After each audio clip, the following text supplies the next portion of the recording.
এই ওলি আল্লাহর বাংলাদেশ, এই শহীদ গাজী বাংলাদেশ, রহম করো আল্লাহ, রহম করো আল্লাহ।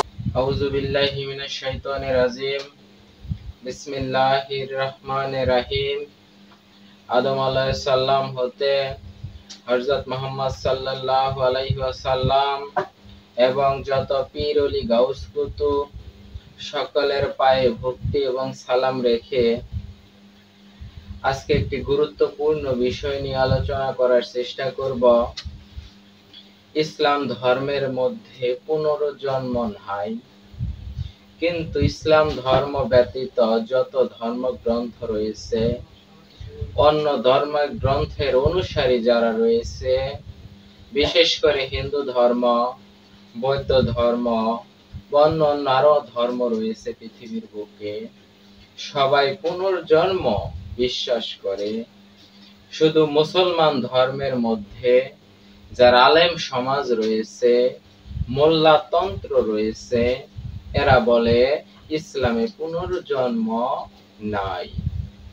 এ কথায় বিগত দিন যাবৎ আমরা শুনে আসতেছি। প্রকৃত পক্ষে কোরআনের মধ্যে পুনর্জন্ম আছে কি নাই, আজকে এই বিষয়ে বিস্তারিত আলোচনা করার চেষ্টা করব। আমরা বর্তমানে কোরআন পড়লে কোরআনের মধ্যে খুঁজে পাইতেছি আল্লাহ ন্যায় বিচারক। আল্লাহ কারোর উপরে কোনো জুলুম করে না, আল্লাহ ন্যায় পরায়ণ। কারোর উপরে এমন কোন বোঝা চাপিয়ে দেয় না সে তা সহ্য করতে পারবে না।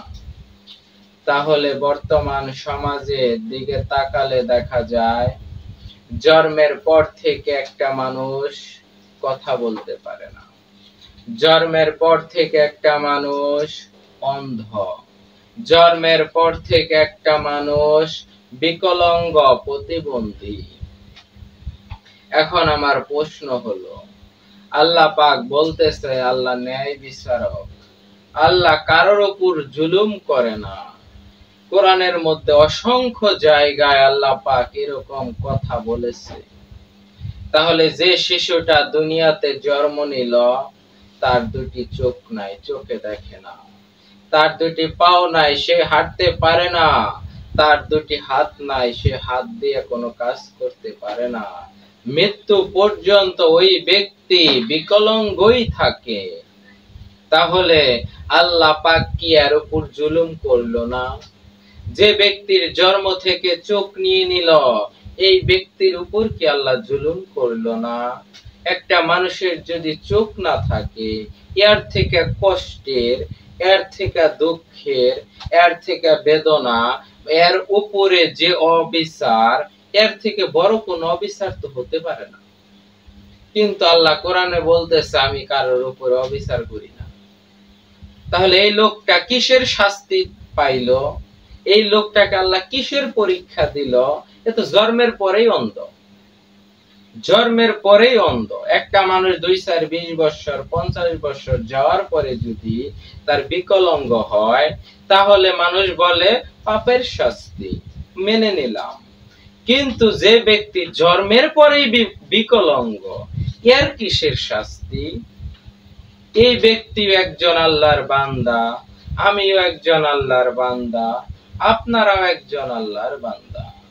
তাহলে প্রত্যেকটা নফস আল্লাহর বান্দা। তাহলে আল্লাহর বান্দা একজনের উপরে ভালো আর একজনের উপর অন্যায় কেন? একজন সন্তান দুনিয়াতে জন্ম নিতেছে সোনার চামচ মুখে নিয়ে, আর একজন জন্ম নিতেছে ভিখারির ঘরে, রাস্তার ফুটপাতে, যার বাপের নামও বলতে পারে না। বাংলাদেশে ঢাকা শহরে অসংখ্য সন্তান রয়েছে যারা ফুটপাতে জন্ম নিতেছে, তার মাও বলতে পারে না ওই সন্তানের বাবা কি। তাহলে ওই সন্তানের অপরাধ কি? সেও তো একজন মানুষ, আমিও তো একজন মানুষ, আপনিও তো একজন মানুষ। তাহলে ওই সন্তানকে পিতৃ পরিচয়হীন করে আল্লাহ দুনিয়াতে কেন পাঠালো? এবং রাস্তার ফুটপাতে তার জীবন কাটিয়ে মৃত্যুবরণ করলো। মৃত্যুবরণ করার পরে তার দেহ দাফন করা হইতেছে বেওয়ারিশ লাশ হিসেবে। তাহলে সেও তো একজন মানুষ, আমিও একজন মানুষ। আপনাদের কাছে প্রশ্ন, আল্লাহ বলতেছে আমি কারোর উপরে জুলুম করি না, আল্লাহ ন্যায় বিচারক। তাহলে এদের উপরে আল্লাহ পাক কেন জুলুম করলো? আল্লাহ বলতেছে আমি ন্যায় বিচারক। তাহলে কি কোরআন মিথ্যা? তাহলে কি কোরআন মিথ্যা? আল্লাহ যে বলেছে আমি ন্যায় বিচারক, আল্লাহ তো ন্যায় বিচার করে নাই। তার উপরে সব থেকে বেশি জুলুম করেছে, যার দুটি চোখ জন্ম থেকে নিয়ে নিয়েছে, দুনিয়ার আলো তাকে দেখতে দেয় নাই। এর উপর সব থেকে বড় জুলুম করেছে, একজনকে চোখ দিয়েছে আরেকজনকে চোখ দেয় নাই। আল্লাহ তো ন্যায় বিচারক না? যদি কোনো ব্যক্তি মনে করে কোরআনের কথা মিথ্যা, তাহলে সে কাফের হয়ে যাবে। তাহলে কোরআনের কথা যদি আমি সত্য মনে করি, তাহলে আল্লাহ যে বিচার করলেন, এক বান্দার উপরে জুলুম করলেন, আরেক বান্দার উপরে ভালো কাজ রহম করলেন, কারণ কি? অবশ্যই তো কোনো কারণ রয়েছে। সেই কারণটা হলো পুনর্জন্মবাদ। একটা মানুষ যদি গুনাহ নিয়ে মৃত্যুবরণ করে, তার আবার দুনিয়াতে আসতে হবে সেই গুনার শাস্তি ভোগ করার জন্য। তো যে ব্যক্তি গুনাহ নিয়ে এই দুনিয়া থেকে বিদায় নিবে, মৃত্যুর পরে আল্লাহর সামনে চলে যেতে হবে। মৃত্যুর পরে যে আল্লাহর সামনে যখনই হাজির হবে, এই গুনার শাস্তি ভোগ করার জন্য আল্লাহ আবার দুনিয়াতে তাকে পাঠিয়ে দিবে, বিকলাঙ্গ করে, অন্ধ করে, পিতৃ পরিচয়হীন করে, পশুর আকারে। যারা বেশি অপরাধী তারা এই দুনিয়াতে আবার পশু হিসেবে জন্ম নিবে, যারা কম অপরাধী তাদেরকে বিকলাঙ্গ, পুঙ্গ ও দারিদ্রতা, অভাব, অনটন, অসহায়, কষ্টের জীবন যাপনের জন্য এই দুনিয়াতে আবার আসতে হবে। এটাই হলো হাসরের ময়দান।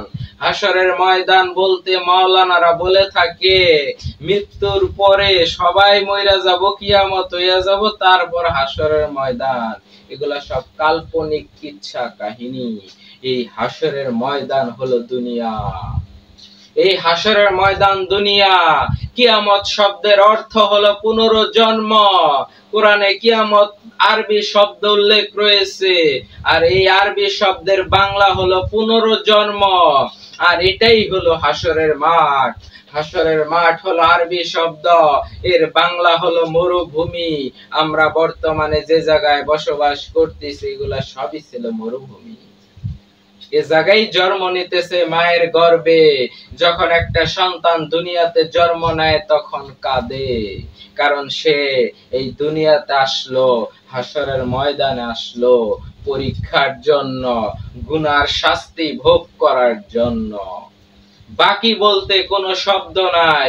আমরা আজীবন শুনতেছি 1 টাকা দান করিলে 70 টাকা পাওয়া যায়। কখন? পরকালে। আরে পরকাল বলতে কি? যে ব্যক্তি গুনাহ নিয়ে জন্মগ্রহণ করবে, ওই ব্যক্তির দুনিয়াতে আবার আসতে হবে। যদি ওই জন্মেও সে গুনাহগার হয়, আবার দুনিয়াতে আসতে হবে। ওই ব্যক্তি যতক্ষণ পর্যন্ত পরিপূর্ণতা অর্জন করতে না পারবে, ততবার ঘুরতেই থাকবে জীবন চক্র। তার এই দুনিয়াতে আসতেই হবে। একবার আসবে অন্ধ, আরেকবার আসবে প্রতিবন্ধী, আরেকবার আসবে বিকলাঙ্গ, আরেকবার আসবে পশু। এরকম ভাবে আসতেই হবে। আর যে ব্যক্তি নিজের গুনাহকে মাফ করাইয়া আল্লাহকে নিজের মধ্যে প্রকাশিত করতে পারবে, আল্লাহকে নিজের ভিতরে বিকাশিত করতে পারবে, সে ব্যক্তি মুক্তি লাভ করতে পারবে। প্রত্যেকটা নফসের মুক্তি লাভ করার পরে আল্লাহর কাছে ফেরত যেতে হবে। মুক্তি পাওয়ার পরে একমাত্র সেই ব্যক্তি সফল। আর যে ব্যক্তি মুক্তি পেল না, তার এই জীবন চক্রের মধ্যে বারবার ঘুরতেই হবে। বর্তমান সমাজের যারা বলে থাকেন পুনর্জন্ম ইসলামের মধ্যে নাই, যে মোল্লারা বলে থাকেন, এই মোল্লা তোমার কাছে চ্যালেঞ্জ রইল, জন্ম থেকে যে শিশু অন্ধ হিসেবে জন্ম নিল, ওর উপর আল্লাহ কেন জুলুম করলো? আল্লাহ কোরআনে বলছে জুলুম করে নাই। প্রমাণ দাও, ব্যাখ্যা দাও মোল্লা। তুমি পারবা না, কারণ তোমরা মানুষের তৈরি হাদিস নিয়ে নাচানাচি করো।